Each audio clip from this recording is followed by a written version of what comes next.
Okay, so I'm going to be working on the pump modifications for the Jake's D3 brake. Jake's kit does come with a new spring and also recommends drilling the line to lube hole. So essentially you have a line pressure cavity and then this is your converter charge pressure, converter feed cavity. So drilling a hole between the two helps the converter charge pressure, like when you have high line pressure. And it also helps bleed the pressure off from the converter so it doesn't drag. So some of the triple disc converters will actually drag a little bit at idle and stuff and you can get some surging. So it's also known as the line to lube mod, and there's a valve that you can do if you don't want to do the drilling. There's a valve you can put in, a Sonex valve. Basically, he just has a hole and a cavity inside the valve, and it bleeds pressure back and forth. Or you could machine a flat spot onto the valve, but I'm just going to drill a hole.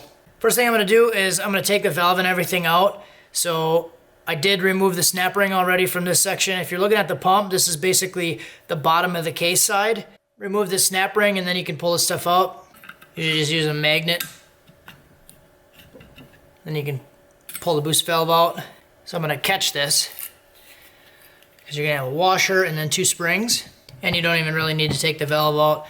So what I'm going to do is I'm going to take the small spring, I'm going to get rid of it. I'm going to take the big spring, put the small spring back inside of it.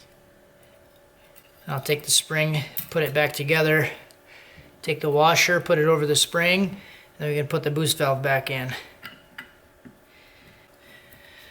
So this is going to be a little bit tricky, but you'll figure it out. I usually just use the snap ring pliers and push down on it as I'm putting the snap ring in, and it goes pretty good.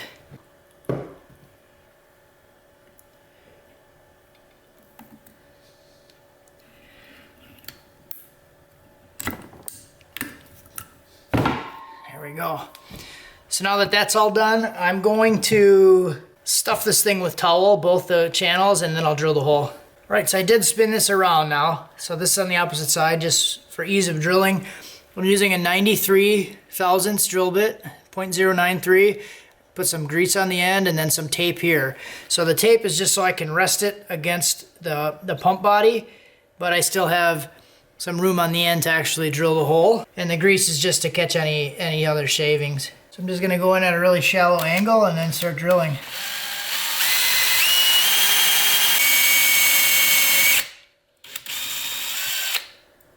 Go. So I didn't even really need the tape. I nicked it a little bit, but not a bad idea to put some on there just so you don't scuff the pump up. I'm just gonna do my best to get all this stuff out of here. I might end up actually having to pull it apart and clean this thing, but we'll see what it looks like. So that did actually work pretty well. I was able to get it really clean.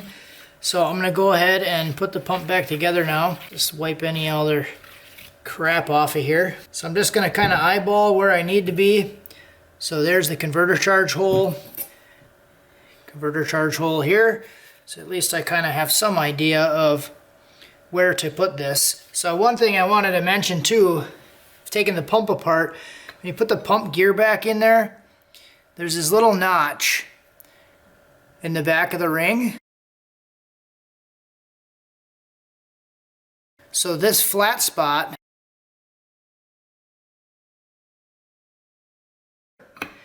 so the flat spot needs to be here towards the back. If it's opposite direction, you won't be able to get the torque converter in there because the flat spot will hit here. So make sure that that's right. That's got to go towards the back. We can flip this over the top, get our holes lined up. This little splash shield has to go in this side here with this hole. There's a little hole that the shield goes in when it goes through the bolt hole. Make sure that goes on.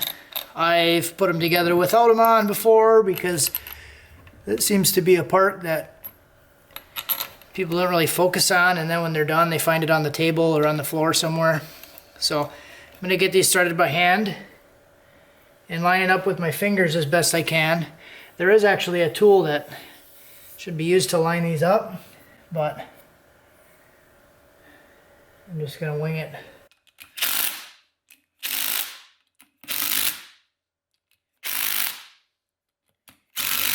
Alright, so there's two seals on the pump. This is the outer seal that seals the pump to the case. And then you have like the input seal here, so I'm going to take this old one out. This old one looks really good, but I have a new one, so I'm going to swap it out just to make me feel a little bit better instead of spending the money on a kit and using two seals out of it.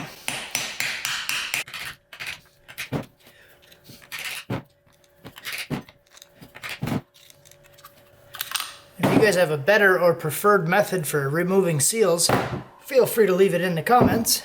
I would assume a lot of the guys that are watching this are probably like me and just trying to do it with what you have. So, all right, so ready to go back on. I'm just gonna put some assembly lube on the inner seal. All right, so I'm just gonna use a section of like 3-inch aluminum intercooler pipe. Fits pretty well around the seal. Couple whacks.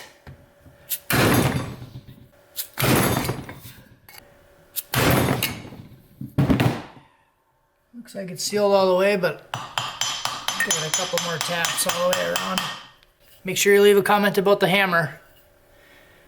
Can't let that one go. So that should be good. I'm just gonna push on the seal here, lift this thing up, take it off. We'll do it with the yellow side out. Lay it back in the groove and stretch it over.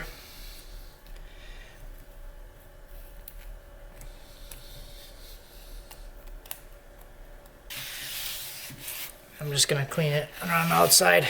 There. Now we are all done with the pump. So we did the new pressure control spring, we did the line to lube drilling, did a new seal, and we did the pump to case gasket. Good to go.